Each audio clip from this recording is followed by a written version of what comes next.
사랑하는 시진의 성도 여러분, 오늘은 종려주일입니다.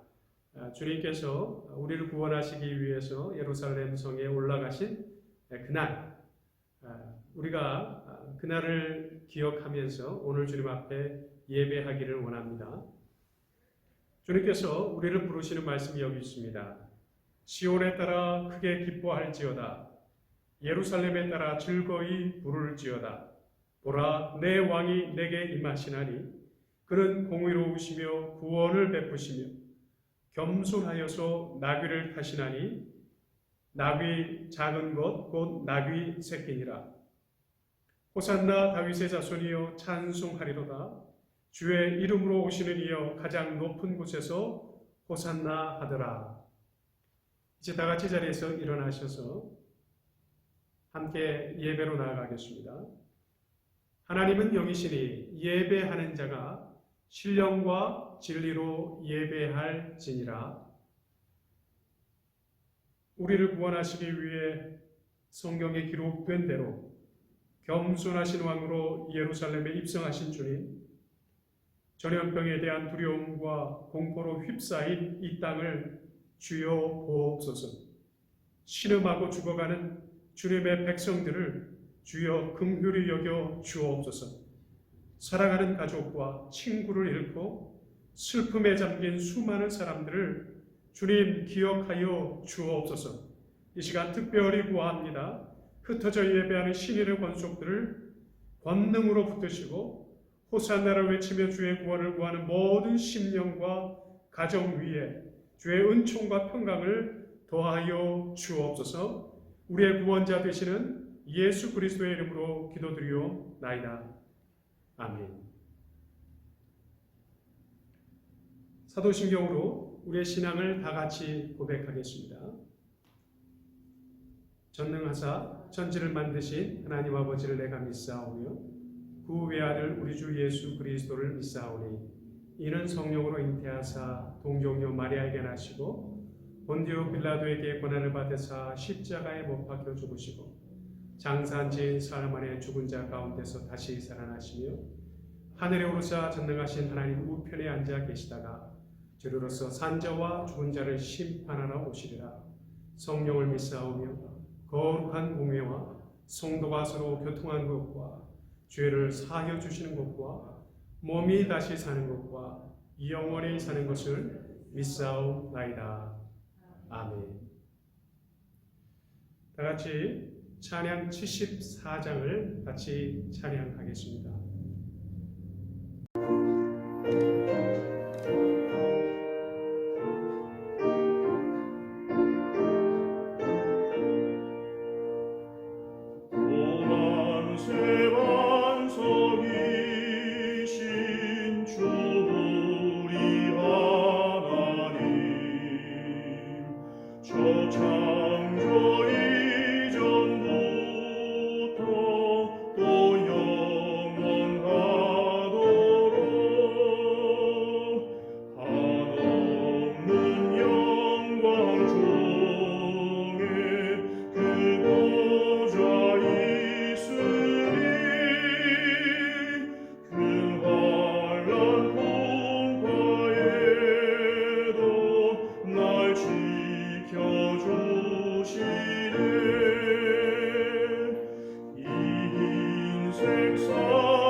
하늘에 계신 하나님 아버지, 주의 이름이 모든 상황 속에서도 거룩히 존귀히 여김받으시기를 원합니다.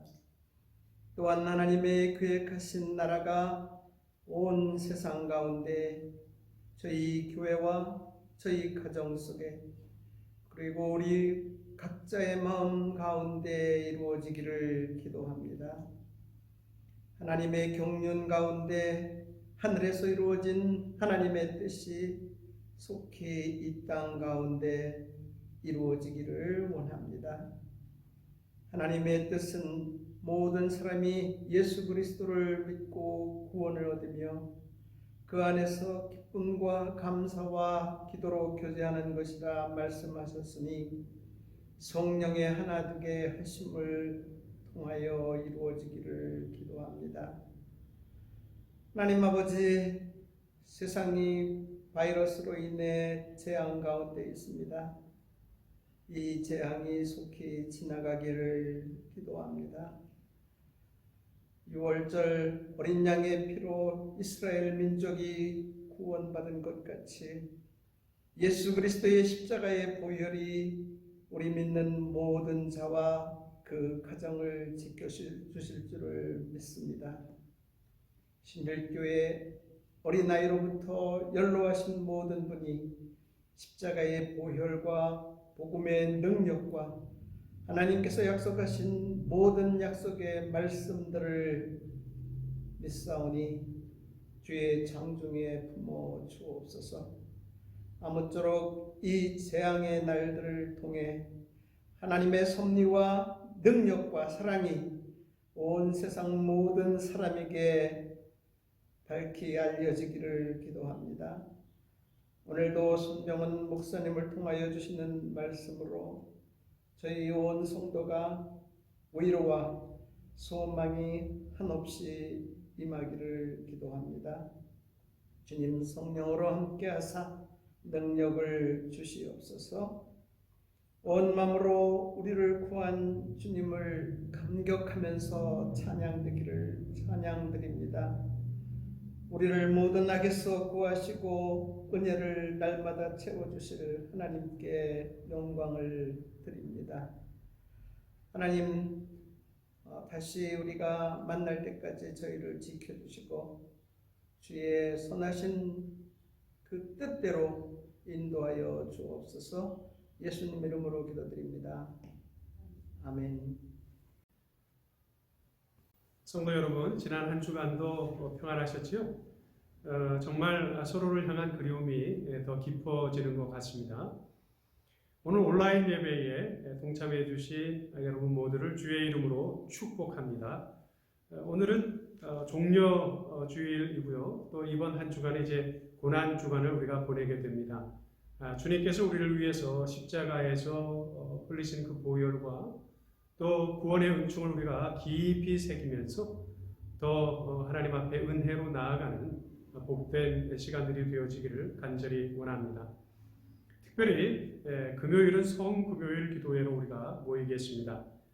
8시부터 각 가정에서 역시 온라인 예배로 저희가 드리게 됩니다. 여러분 잘 기억하시고 참여해 주시기를 바랍니다. 8시입니다. 코로나19 관련해서 또 여러분에게 말씀드립니다. 아무래도 미국 행정부와 지방정부에서 또 권고하는 것처럼 이제 저희들이 4월 26일 주일까지는 아무래도 또 온라인 예배를 계속해서 드려야 될 것 같습니다. 그리고 신일교회는 기도하는 공동체로서 매일 저녁 9시를 신일의 기도의 시간으로 정해서 지금 기도하고 있고요. 여러분들이 정말 열정적으로 참여해 주시는 것을 제가 여러 경로들을 통해서 확인합니다. 너무나도 감사하고요. 결국 우리의 기도를 통해서 하나님의 선하신 역사가 반드시 이루어질 줄로 믿습니다. 금요기도의 대체 프로그램인 로마서 쓰기를 이미 다 쓰신 분들이 있어서 또 여러분에게 이제 부탁을 드립니다. 다 쓰신 분들은 로마서를 정독하여서 묵상하는 그런 시간을 가지시면 좋겠습니다. 이 기간 중에 저와 특별히 연락하기를 원하신 분은 카톡이나 제 개인 폰으로 연락 주시기 바랍니다. 특별히 이 시간은 함께 기도하기를 원합니다. 우리 조국 대한민국, 또 우리가 살아가는 이 땅 미국, 또 전 세계적으로 지금 어려움을 당하고 있습니다. 주님께서 역사하여 주셔서 이 시기가 속히 이제 끝나게 하셔서 하루속히 우리의 예배들이 정상적으로 재개될 수 있도록 정말 하나님께서 도와주시기를 기도합시다. 선교지는 더 큰 어려움을 아마 당하고 있을 것입니다. 선교지에 나가 있는 우리 선교사들을 위해서 또 그 사역을 위해서 한번 기도하겠습니다. 그리고 지금 연약함에 있는 우리 오상복 권사님, 또 피가 계속해서 코에서 이제 터져 나오는 그런 상황 가운데 있는데 하나님께서 치유의 은혜를 베풀어 주시기를, 또 우리 이신자 권사님도 또 몸이 아픈 가운데 있습니다. 이러한 분들이 우리가 알지 못해서 그렇지 많이 있을 터인데 각 가정을 위해서 그 영혼들을 위해서 이 시간 한번 다 같이 한번 주님 앞에 뜨겁게 기도하기를 원합니다.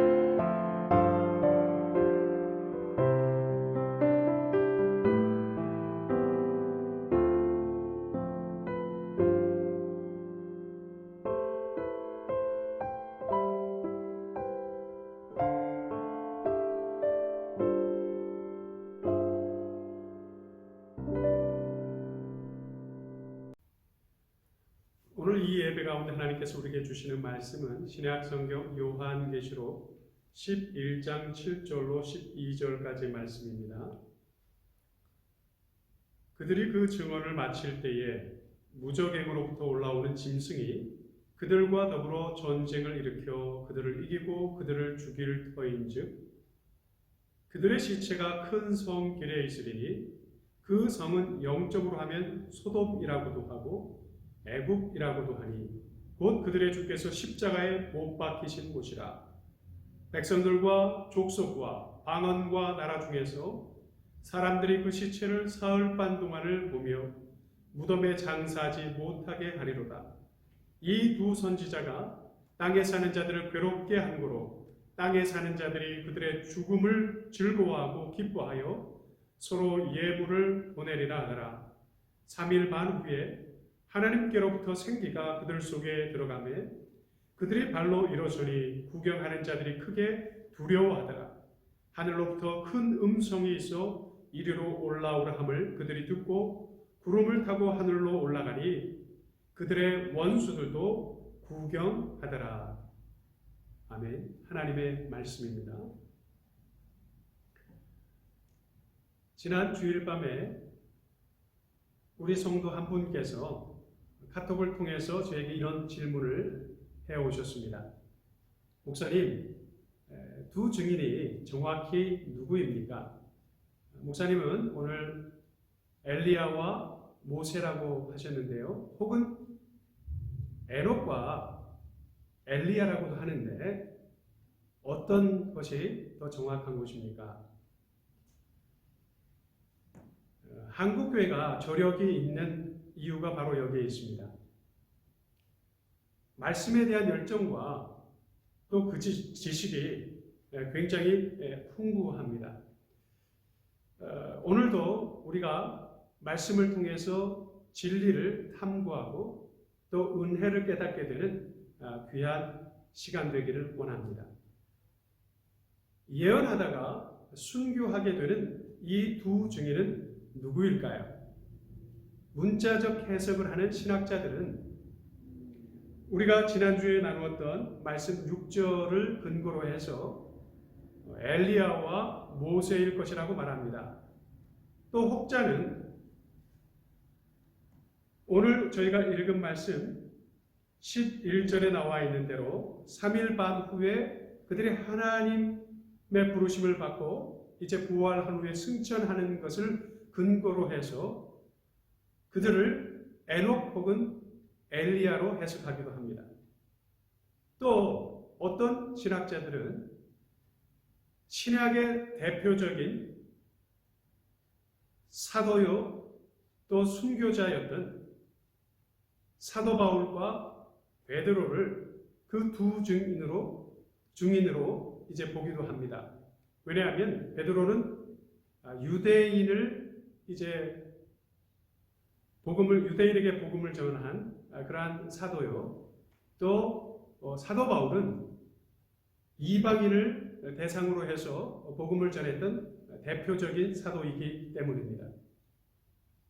그러나 저는 이 두 증인을 어떤 특정한 인물로 보기보다는 그것을 더 포괄적으로 또는 상징적으로 해석을 해서요. 하나님의 부르심을 받아서 하나님의 때에 하나님께서 맡기신 그 예언의 사명을 감당했던 모든 세대의 사람들이, 선지자들이 바로 증인이라고 해석하는 것에 동의를 합니다. 특별히 히브리서 11장에 믿음의 선조들이 기록되고 있습니다. 그런데 그 모든 증인들에게 공통적으로 이제 쓰고 있는 단어가 바로 증거하다, 증언하다 이렇게 기록하고 있습니다. 그렇습니다. 그 히브리서에 기록된 창세기로부터 지금 오늘 이 시대까지 이르는 모든 세대를 통틀어서 주님의 부르심을 따라서 권능을 입고 정말 예언하고 또 증언했던 모든 사람들이 바로 두 증인에 해당되는 것입니다. 바로 저와 여러분도 그래서 두 증인인 것입니다. 이 내용을 반복하고 강조해서 들려주는 말씀이 다름 아닌 요한계시록 11장인 것이죠. 특별히 11장 중에서 1절부터 6절은 소위 7년 대환란이라고 부르는 그 기간의 전반부 3년 반에 해당됩니다.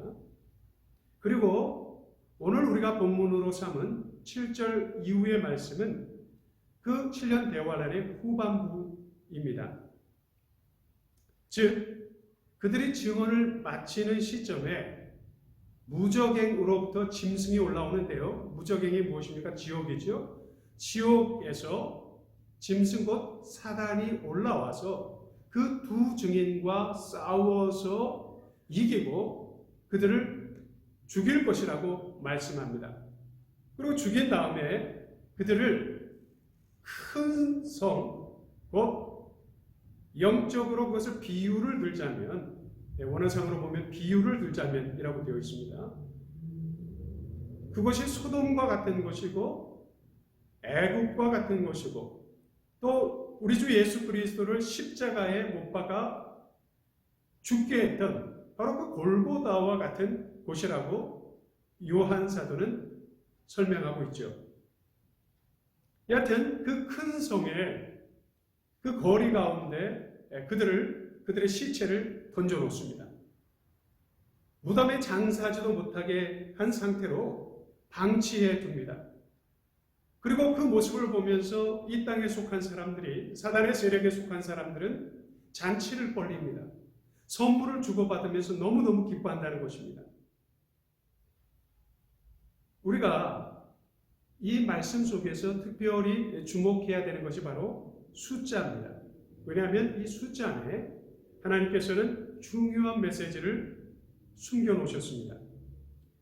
1절과 2절에서 숫자들이 나왔었지요. 42달 그리고 1260일 그리고 9절과 11절에서 동일하게 3일 반이라는 단어가 나옵니다. 다니엘서를 보게 되면 이러한 숫자 상징이 굉장히 많이 쓰이고 있습니다. 그 가운데서 오늘 말씀과 일치되는 숫자들이 나옵니다. 다니엘서 12장 7절을 보게 되면 한때, 두때, 반때라는 그런 문구가 나옵니다. 이것은 이런 뜻입니다. 한때는 1년입니다. 두때는 2년입니다. 그리고 반때는 반년입니다.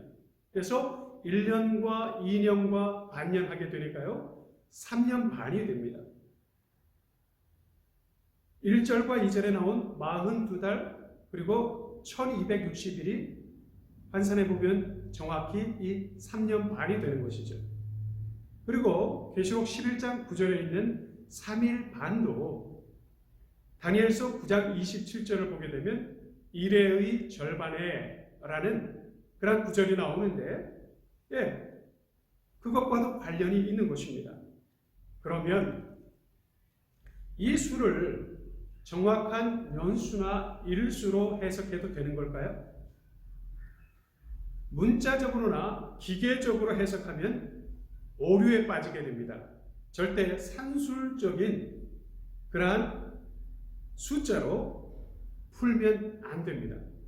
이단들이 이것을 억지로 맞추다가 오류에 빠지게 되고 악의 길로 사람들을 이끌고 가는 것입니다. 그게 맞습니까? 맞지는 않습니다. 왜냐하면 이 숫자나 이 문자들이 이 요한계시록이나 다니엘서에서는 상징적으로 의미들을 담고 있기 때문입니다. 유대인들에게 있어서 7하면 그들은 바로 이것을 떠올립니다. 완전하다는 겁니다. 그리고 충만하다는 것입니다. 그래서 만수라고 우리가 부릅니다. 꽉 찬 수입니다. 완전한 수입니다. 그래서 요한계시록에서는 7이라는 이 숫자를 계속적으로 반복해서 씁니다. 여러분 기억하시죠? 7 대접도 쓰이고요. 7 나팔이 쓰고요. 7 인도 나타납니다. 그리고 다니엘서에서도 이레라는 숫자가 계속 반복적으로 쓰입니다. 무슨 뜻입니까? 충만하다는 뜻이죠. 그리고 그것이 완전하다는 의미입니다. 그러면 3년 반 혹은 3일 반은 무엇을 의미합니까? 완전수의 절반이지 않습니까? 곧 불완전하고 불충분한 것입니다. 뭔가 충만하지 않은 상태인 것입니다. 여러분, 좋은 일은 꽉 채울수록 좋지만 우리가 겪는 고난이나 어려움은 어떻습니까? 그것이 감해지는 것, 그리고 줄여지는 것이 우리에게 더 좋은 것이죠. 그래서 주님께서도 마태복음 24장에서 말세의 징조들에 나타날 그 고난의 사건들을 말씀하시면서 바로 이 부분에 대해서 말씀합니다. 마태복음 24장 22절입니다. 그 날들을 감하지 아니하면 모든 육체가 구원을 얻지 못할 것이나 그러나 택하신 자들을 위하여 그 날들을 감하시리라. 뭐라고 말씀합니까? 우리는 너무나도 연약하기 때문에 계획된 대로 그 고난의 날수를 채우게 되면 구원 얻을 자가 없다는 거예요. 그래서 주님께서는 택하신 자들을 위하여서 특별히 그 날들을 감하여 주시겠다는 말씀입니다. 이해가 가십니까? 곧 3년 반, 3일 반이라는 것은 감하신 날의 의미를 갖는 것입니다. 베드로 사도도 당시에 고난받는 성도들에게 고난의 시간은 참으로 잠깐이라고 말씀합니다. 베드로전서 5장 10절에 모든 은혜의 하나님 곧 그리스도 안에서 너희를 부르사 자기의 영원한 영광에 들어가게 하시니가 잠깐 고난을 당한 너희를 친히 온전하게 하시며 굳건하게 하시며 강하게 하시며 너를 견고하게 하시리라 말씀합니다. 그렇습니다. 우리가 당하고 있는 이 고난은 돌이켜보면 지나고 나면 그렇습니다. 잠깐입니다. 우리의 인생 중에서도 잠깐일 뿐만 아니라 이 온 역사 속에서 보았을 땐 그야말로 경점에 불과한 시간들입니다. 잠깐입니다. 그러나 그 잠깐의 시간들을 통해서 잠깐 당하는 그 고난을 통해서 하나님께서는 우리를 온전하게 하시며 굳게 하시며 강하게 하시고 더 터를 굳건하게 하신다고 말씀하고 있습니다. 사도 바울이 로마서 8장에서 동일하게 선언합니다. 현재 우리가 당하는 고난은 장차 받을 영광과 좋게 비교할 수 없도다 라고 말씀합니다. 여러분, 우리가 고난 속에 있지만 참으로 힘든 시간을 보내고 있지만 우리는 이 말씀들을 신비에 깊이 새겨야 될 것입니다. 이 거듭된 약속의 말씀들의 증인이 있습니다. 바로 다니엘과 사도 요한입니다. 우리가 잘 아는 것처럼 포로의 땅 바벨론과 또 그 다음 이제 제국이 되는 페르시아에서 살았었던 이 다니엘, 재상으로서 정말 많은 대적자들과 싸우면서 이스라엘 백성을 지켜야 했던 이 다니엘에게는 얼마나 많은 시련과 역경과 고난이 있었습니까? 그를 수없이 죽이려고 했습니다. 마치 무적행에서 올라온 짐승처럼 사단의 세력이 정말 다니엘을 대적했고 죽이려 했습니다. 그런데 보십시오. 다니엘은 느부갓네살 왕 앞에서도 또 벨사살 왕 앞에서도 그리고 다리우스 왕 앞에서도 늘 담대하게 말씀을 증거했습니다. 대적들 앞에서도 심지어는 사자굴에 갇힌 그 상태에서도 굴하지 아니하고 좌절하지 아니하고 절망하지 아니하고 하나님 앞에서 뜨겁게 기도하면서 그 모든 시련을 이겨냈습니다. 그리고 마침내는 그들이 죽이려 했었던 다니엘 앞에 굴복하고 말았습니다. 그리고 그는 하나님의 권능에 사로잡혀서 어느 순간 환상을 보게 됩니다. 미래의 일들을 보게 됩니다. 그것을 기록한 것이 다니엘서 7장부터 12장의 말씀입니다. 보십시오. 놀랍게도 그 계시의 말씀들은 이스라엘의 역사 속에 이루어졌을 뿐만 아니라 이 온 열방의 세계사 속에서도 그대로 성취되었던 것을 우리가 잘 알고 있습니다. 요한 사도도 마찬가지입니다. 네로보다도 더 극악했다고 알려지는 도미티아누스 황제에 의해서 이 사도 요한은 반모섬에 유배당합니다. 생각해 보십시오. 얼마나 힘들었겠습니까? 우리는 잠시, 글쎄요, 지금 2주, 3주째 이제 재택근무를 하면서 아이들은 학교에 가지 못하면서 집 안에서만 살아가다 보면 얼마나 힘듭니까? 그런데 이때 이미 사도 요한은 90이 넘은 노인이었습니다. 그 노인이 유배된 그 섬에서 살아가면서 얼마나 삶이 힘들었겠습니까? 아마 그들도 그렇게 생각했을 것입니다. 이제 사도 요한은 끝났다. 그러나 그렇지는 않습니다. 놀라운 일이 벌어집니다. 반모섬에 있는 원주민들이, 섬주민들이 그곳에 보내진 사도 요한을 통해서 복음을 듣게 됩니다. 그리고 그들이 예수 그리스도를 영접함으로 말미암아서 모든 사람이 개종하게 됩니다. 바로 히브리서 11장에서 말하는 세상이 감당할 수 없는 자인 것입니다. 도대체 어디를 보내놓으면 그 증언이 끝나게 될까요? 몇 년 전에 제가 오랫동안 모셨던 목사님을 통해서, 특별히 그분은 성지연구의 대가인데요, 그분을 통해서 들은 소식입니다. 생생한 소식입니다.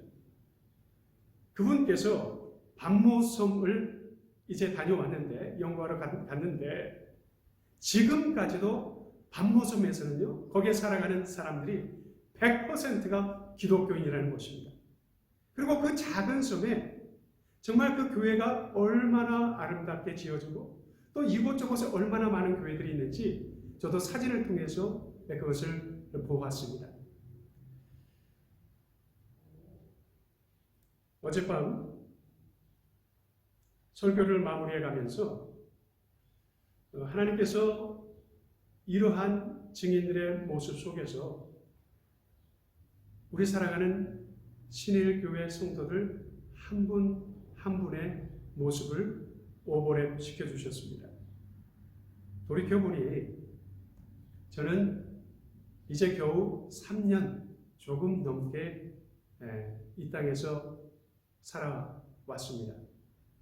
그런데 그 짧은 시간도 쉽지를 않았습니다. 언어의 장벽도 높고 인종차별의 벽은 더 높은 것 같습니다.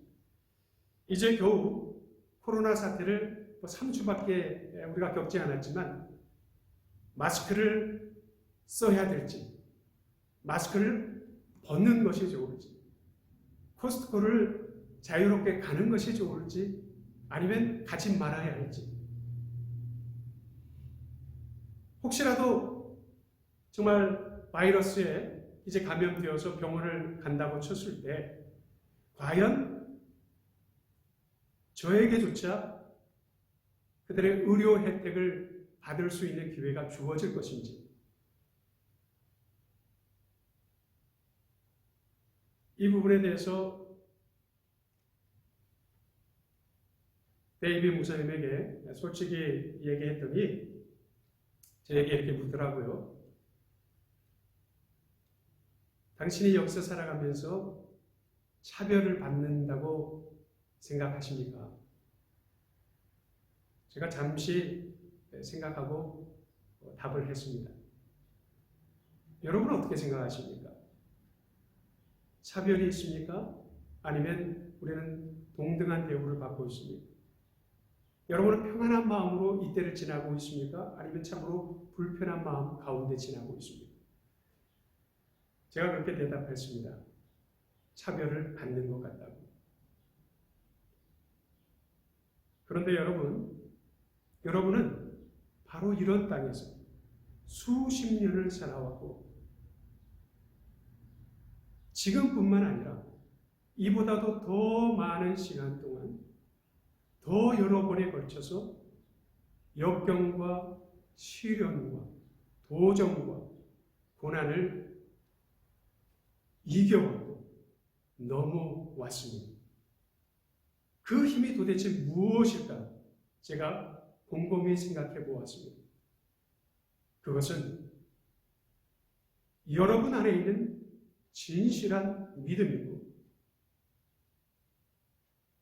하나님을 향한 여러분의 간절한 소망이고 또 교회와 성도들을 지극히 사랑하는 그 참된 사랑의 힘이 아니었을까?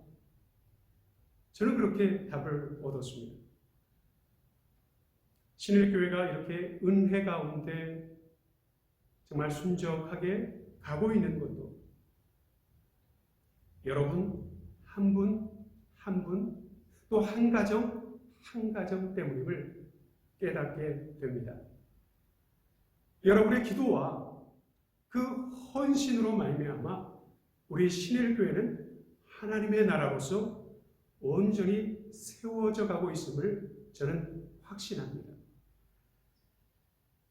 우리가 다시 만나게 될 그 주일을 우리가 기대할 때 여러분 무엇을 바라십니까? 저는요, 우리 찬양대의 그 아름다운 찬송 소리를 듣고 싶습니다. 이미 예배가 시작되기 전에 제 사무실에서 듣는 찬양대실에서 들려오는 그 찬양 소리가 얼마나 귀한지 모릅니다. 뜰에서 뛰어노는 우리 아이들의 그 모습을 다시 보게 되기를 원합니다. 그리고 그 주일에 우리는 이신자 권사님이 만들어주시는 이신자표 냉면과 빈대떡을 먹을 수 있지 않을까요? 비록 우리는 엘리야처럼 권능이 있어서 불을 내리지는 못합니다. 그러나 엘리야처럼 권능의 기도로서 이 땅의 우상이 거두어지도록 또 우리에게 지금 고난을 주고 있는 코로나 바이러스가 물러가도록 기도할 수는 있습니다. 우리는 모세의 지팡이는 없습니다. 그러나 모세와 같이 우리 민족과 나라를 위해서 매일매일 매 순간마다 기도할 수 있습니다. 또 우리는 에녹처럼 의롭지 못합니다. 그러나 매일 주님과 동행할 수 있습니다. 우리는 사도들처럼 순교할 수 없고 또 모든 것을 내팽개쳐두고 선교할 수 없는 그러한 상태지만 그러나 우리가 살아가고 있는 이 삶의 현장 속에서 그것이 가정이든 또한 일터이든 우리로 서게 하신 그 자리에서 예수 그리스도를 믿는 믿음의 사람으로서 그리스도인으로서 살아갈 수는 있습니다. 사랑하는 성도 여러분, 우리 서로 더 깊이 사랑합시다. 그 힘으로 바이러스도 이겨냅시다. 오늘 말씀을 마치면서 저는 제가 가장 좋아하는 성경 두 구절의 말씀으로 이 시대에 증인된 여러분에게 위로하고 격려하기를 원합니다. 로마서 8장 28절을 여러분 다 기억하시죠? 우리가 알거니와 하나님을 사랑하는 자, 곧 그 뜻대로 부르심을 입은 자들에게는 모든 것이 합력하여 선을 이루느니라. 또 요한 사도는 요한일서 5장 4절에 이와 같이 말씀하지 않습니까? 무릇 하나님께로부터 난 자마다 세상을 이기느니라.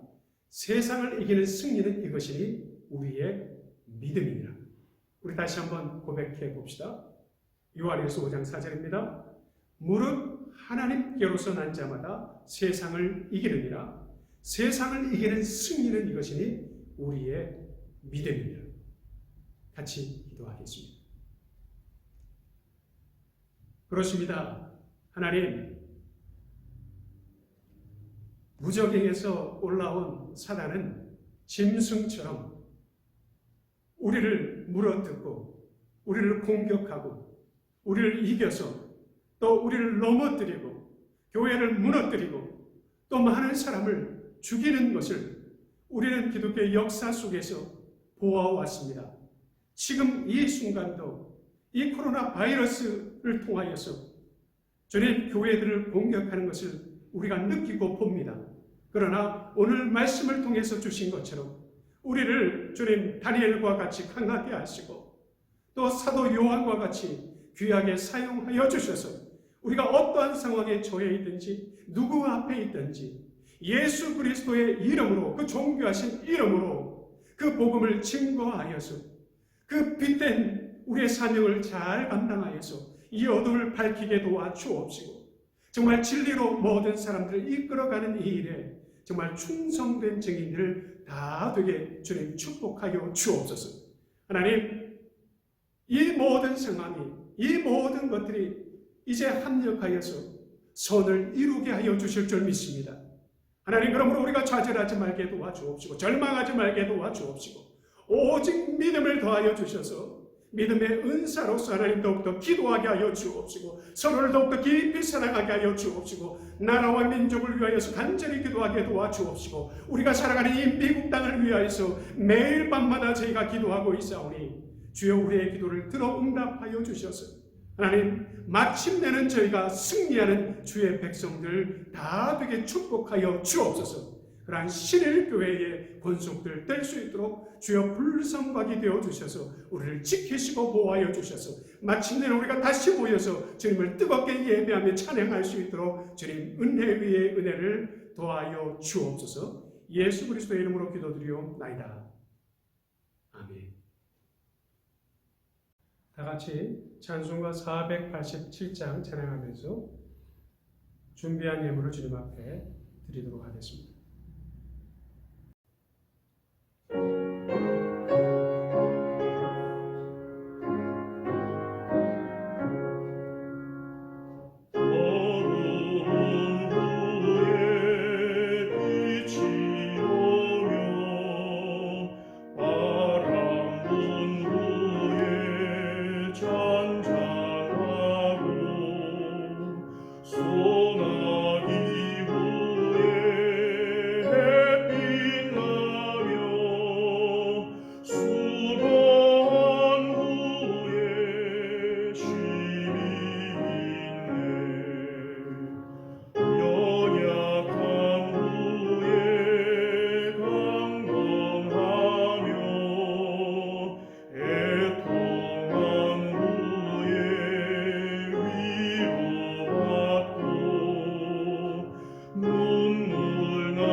같이 기도하겠습니다.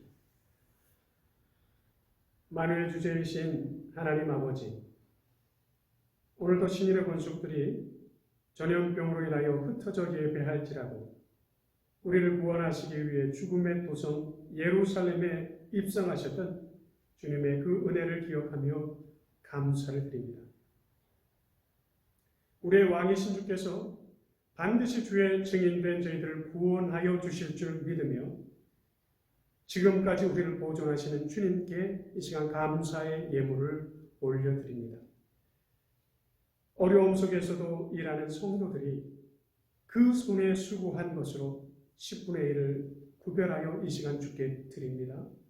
그 손길과 정성을 기억하여 주옵시고 특별히 이 어려운 때의 생업을 이어가지 못하며 기업의 문을 닫고 재정적인 어려움을 당하는 가정들이 있사오니 주님 저들을 기억하시고 도와주옵소서.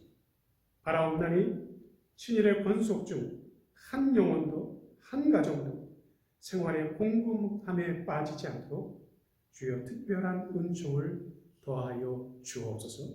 감사하며 예수 그리스도의 이름으로 기도드리옵나이다. 아멘. 이제 다 같이 자리에서 일어나셔서 파송의 찬양 다 같이 찬양하겠습니다.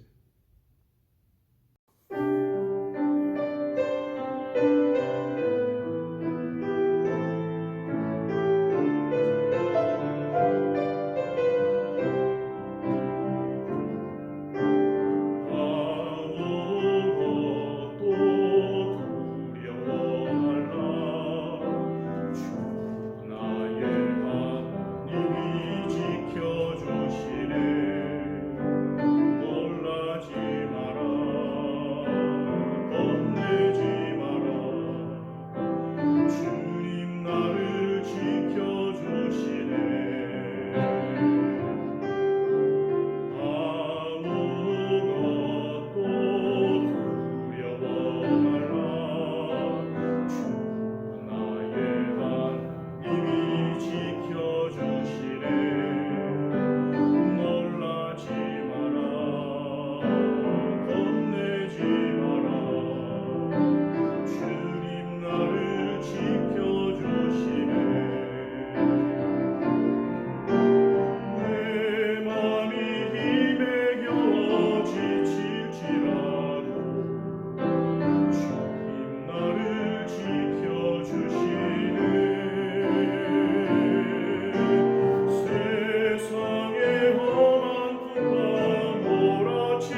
이제는 우리 주 예수 그리스도의 은혜와 하나님 아버지의 그 크신 사랑과 성령님의 교통하시고 역사하심이